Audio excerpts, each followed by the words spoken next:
Today I want to talk about the last topic in fluid mechanics, topic 5, similitude and dimensional analysis. And in this segment we will be looking at basic dimensions and units, the Buckingham pi theorem, and similitude. And now we'll first discuss basic dimensions and units. So firstly, the issues and topics that will be discussed here are similitude and dimensional analysis enables us to analyze fluid flow problems by consideration purely of the dimensions of the variables involved. And the questions we have are, how can we reduce the number of variables in complex fluid flow problems? And also, how do we design experimental studies of experiments on complex fluid flow to present the results in the most compact way? And finally, if we make a small-scale model of a fluid flow phenomena in the laboratory, how do we scale up the results we obtain in the model to full size? And how do we ensure that the small-scale model correctly reproduces the full-scale conditions? So out of these, the first three topics falls under the general heading of dimensional analysis, which we'll talk about now, and the last topic comes under the heading of similitude and modeling. Now, firstly, I want to talk about some basic dimensions and units in physical problems. So we have what are called sometimes the primitives or primary dimensions are space, which is just a length, time, mass, and force. And all other variables are generally expressible in terms of these primary dimensions. For example, speed. Speed is just distance over time, or distance per unit time. So in terms of fundamental dimensions, the dimensions are L divided by t, which we can write as Lt to the minus 1. And we usually put this in these square brackets here to denote that we're talking about dimensions. So those are primitives or fundamental dimensions which are differentiated from units. The units are the particular system of units that we use to describe them. For example, speed or velocity would have units of meters per second, feet per second, or miles per hour, whatever system of units we're using. Now, in the list there, I had 4 primitives: space, time, mass, and force. But is force really a fundamental dimension?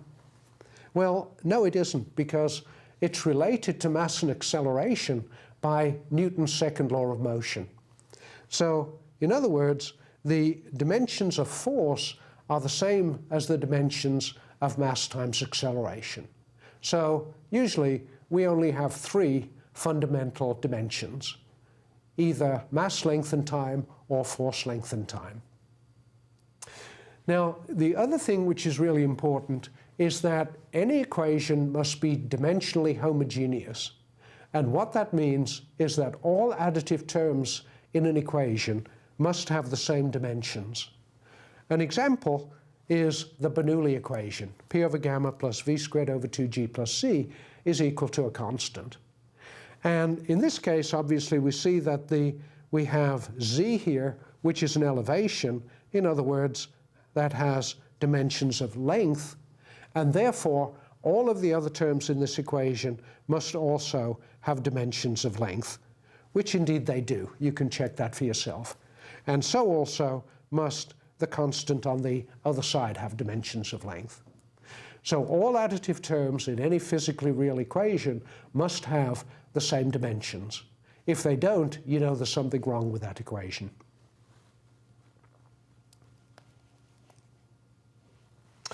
So all variables that we're interested in can, generally speaking, be expressed in terms of those 3 primary dimensions, either FL&T or ML&T, depending. For example, acceleration is Lt to the minus 2, density is mass per unit volume, ml to the minus 3, etc. All are expressible in terms of the 3 fundamental dimensions. Now, the next very important principle in dimensional analysis is the Buckingham pi theorem, which was first formulated in 1914. And here is the section from the reference handbook. And the Buckingham pi theorem states this, that let's suppose we have some variable, which we'll denote by u1, is some function of other variables, u2, u3, etc., up to un.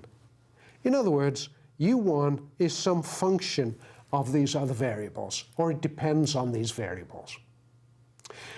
The theorem states that if R is the number of primary dimensions, for example, mass, length, and time, needed to describe the n variables, then we can write capital pi 1 is some function of pi 2, pi 3, etc., up to pi m, where each capital pi here is a dimensionless group. In other words, it has no dimensions, no units, and the number of dimensionless groups, m, is equal to the number of variables minus the number of dimensions.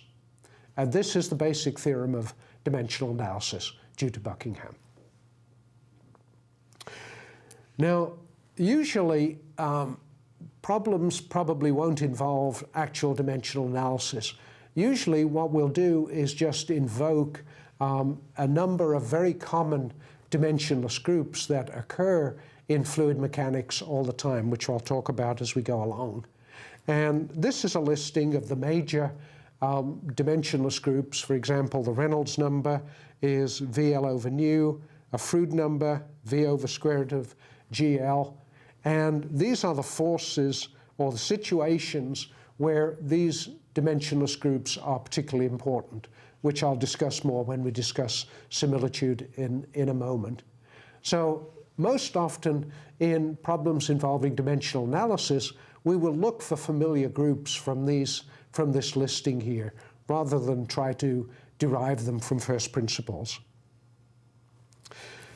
This is the corresponding section from the reference handbook where they list these different dimensionless groups. For example, the ratio of inertia to pressure forces here is given by this ratio. And again, I'll discuss this more as we move on to similitude later on. Let's do an example. So the question is the drag force F on a sphere in a fluid flow. So let's suppose we have a sphere here with a fluid flowing past here at some velocity v. The diameter of the sphere is d, and the resulting drag force on this object is F.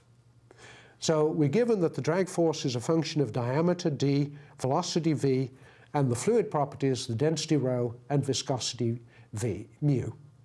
The number of independent dimensionless groups can be formed to describe the results of experiments is what? 1, 2, 3, or 4. So here are the steps to approach a problem like this. The solution is, first, we list the variables involved. So F here, and F is called the dependent variable. In other words, it depends on the other variables, and the other variables are called the independent variables. So in this case, we have the drag force is some function of diameter, velocity, density, and viscosity. The next step is to list the dimensions of each quantity. So F is a force, which is mass times acceleration. So in MLT units, the dimensions of force are MLT to the minus 2. D is a diameter, is a linear length, so its dimensions are length, L. V, velocity, is LT to the minus 1. Rho is density, or mass per unit volume, ML to the minus 3. Viscosity, a little bit more tricky, but I'll leave you to convince yourselves of this. The dimensions of viscosity are ML to the minus 1, T to the minus 1. So here is our basic equation for the number of independent dimensionless groups. M is equal to n minus r. In this case, m is equal to 5. We have 1, 2, 3, 4, 5 variables. I'm sorry, n is equal to 5, and the number of dimensions involved is 3, mass, length, and time, so therefore the answer is 2. So the closest answer is B, 2 dimensionless groups. And just to continue with that, typical dimensionless groups for this problem would be like this. F over rho d squared v squared is some function of rho v d over mu. Would be two acceptable dimensionless groups in this case. Now, remember that the Buckingham pi theorem gives you the minimum number of dimensionless groups which can be formed, 2. The maximum number is actually greater than that. And these are not the only dimensionless groups that can be formed, but they are two correct ones for this problem. Normally, we change the definition slightly, and instead of the f over rho d squared v squared, we write it like this. We put in a factor half here, which you might recognize comes from the Bernoulli equation, and instead of d squared, we put an area, or like a frontal area, which is proportional to diameter squared, and that ratio is called CD, the drag coefficient. And the ratio on the right-hand side, rho vd over mu, is just the Reynolds number, which is important in any situation where viscous forces are important. So in this case, the problem would reduce to drag coefficient is some function of Reynolds number only.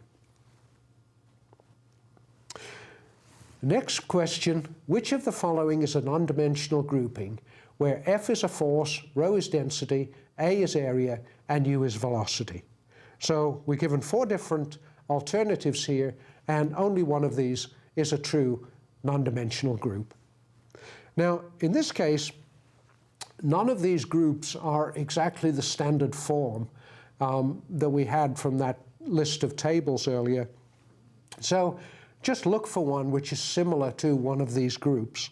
And in this case, the one that's most you would expect is the drag coefficient, F over 1/2 rho AV squared, from which you recognize the closest one that looks like that is B. So that's a way, without actually going through each one, to determine its dimensions and make sure it's dimensionless. Just look for an already familiar group to get your answer. And that will solve many dimensional analysis problems.